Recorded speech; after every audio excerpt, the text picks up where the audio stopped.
이 세상 모든 사람들은 종교가 있습니다. 물론 천주교나 불교 같은 이름 있는 종교만 말씀드리는 게 아니고요. 모든 사람들은 스스로 대상을 고안해내서 그것을 믿고 의지하고 있다는 것이죠. 사람들은 이러한 믿음의 대상을 어떻게 만들어내는 걸까요?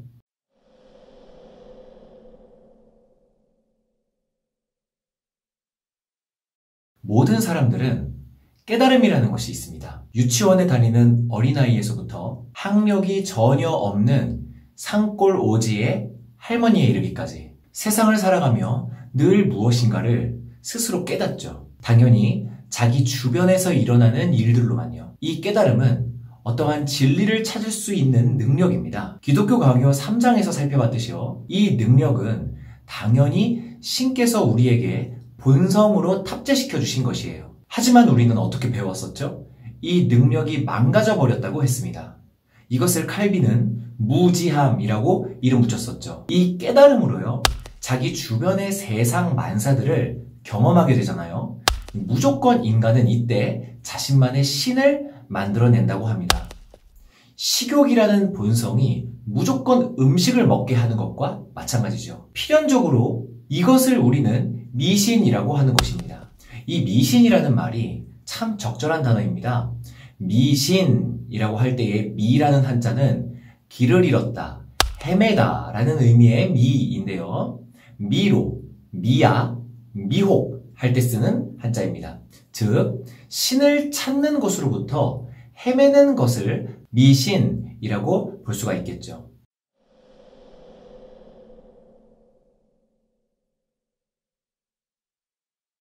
오늘 제가 이 미신에 관한 이야기를 먼저 하는 이유가 있습니다.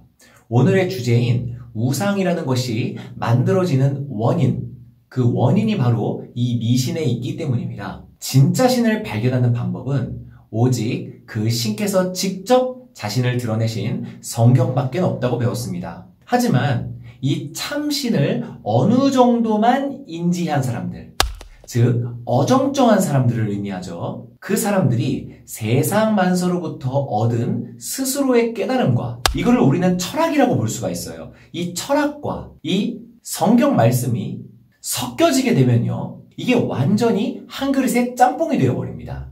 이름이랑 어느 정도의 특성들은 이 성경책에 나오는 신의 성품을 담아내고는 있는 것 같아요. 즉 조금씩은 닮았다라는 것이죠.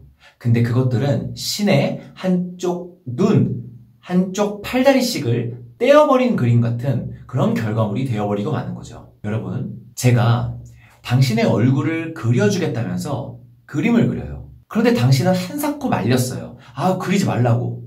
너 그림 못 그리는 거 내가 알고 있다고요. 그런데도 제가 굳이 그려주겠대요. 그래놓고 그린 그림이 이렇게 추악한 그림이라면 이거 당신을 완전히 먹인 거 아닙니까?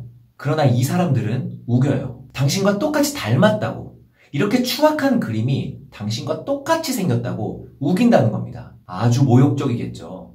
정말 기분 나쁠 겁니다. 내가 그리라고 한 적도 없는데요. 하물며 신의 형상이랍시고 무엇인가를 만든다면, 또 그린다면 당연히 그 형상은 신을 온전하게 담아낼 수 없을 것이고 필연적으로 신성을 모독하는 행위가 되는 것입니다. 칼빈은 이 장에서 이 말을 핵심적으로 하고 싶어 했습니다. 이게 뭐냐면요, 우상이라는 것이 사물뿐만이 아니라 신과 관계된 모든 요소들에게 신을 떠올리며 하는 모든 경의가 전부 다 우상이라는 것을요.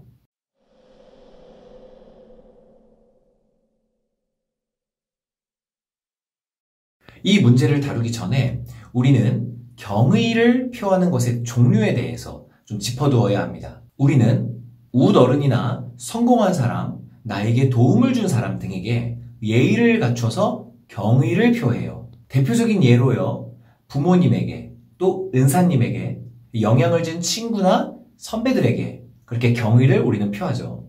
칼빈은 이런 사람끼리의 경의를 대상으로 지금 삼고 있는 게 전혀 아닙니다. 칼빈이 우상일 수도 있는 그 경의는 바로 종교적인 경의를 우상이라고 정의 내리고 있어요.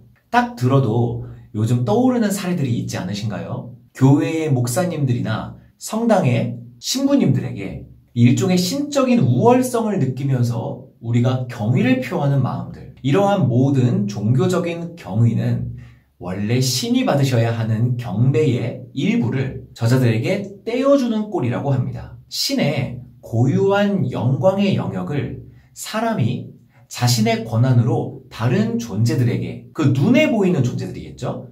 분배하는 오류라고 지적을 합니다. 역시 칼빈은요, 성경에서 근거를 들어요. 사도행전에서 고넬료가 베드로 앞에 엎드려 절을 하는 장면에서 이거를 그저 단순한 존경심이라고 볼 수도 있지만 베드로 본인은 그것을 하지 못하게 했다라는 점, 그리고 요한이 그 요한계시록에서 천사들에게 무릎 꿇었다가 그 천사들에게 책망을 받는 이야기 등을 들면서 이것에 근거를 듭니다. 결론만 딱 말씀을 드리면요, 유일하신 참신을 모시기 원한다면 그 신의 영광을 티끌만큼이라도 우리가 취해서는 안 된다는 것, 또 신께 속한 것은 완전히 그가 지니셔야 한다는 사실, 그것을 기억하라는 겁니다. 여러분, 죄송하지만 기독교 강요 책에서는요, 그러니 종교적 경의를 절대 표하지 말고 알아서들 잘 분별하세요가 아닙니다. 이 장에서 분명히 말합니다. 이 종교적 경외하고요, 우리 인간적 예절의 경계를 분별하는 건 사람으로서는 아주 어렵고 불가능하다라고요. 그렇지 않습니까? 교회 목사님이나 장로님들께 깍듯이 예의를 지키면서 수고하시는 그 노고에 경의를 표하는 것을 칼빈은 이러한 짓을 하지 말라고 했어, 이렇게 말하면서 무례하게 구는 것은 오히려 교회의 질서를 망치는 지름길 아니겠습니까? 단지 칼빈은 이 12장에서 이 말을 하고 싶었던 겁니다. 우상 숭배의 대상은 어떠한 형상물만이 아니라 사람에 대한 우리의 생각까지도 포함된다는 점이죠. 그러니까 우상 숭배의 범위를 눈에 보이지 않는 것들에까지 확장시킨 장이라고 볼 수가 있어요. 우상 숭배의 범위는 우리의 마음의 그 중심에 있다라고 결국은 말하고 있는 거죠. 이로써 12장, 하나님은 우상과 전적으로 구별되심으로 오직 그에게만 완전한 존귀를 드려야 한다. 요약 마치겠습니다.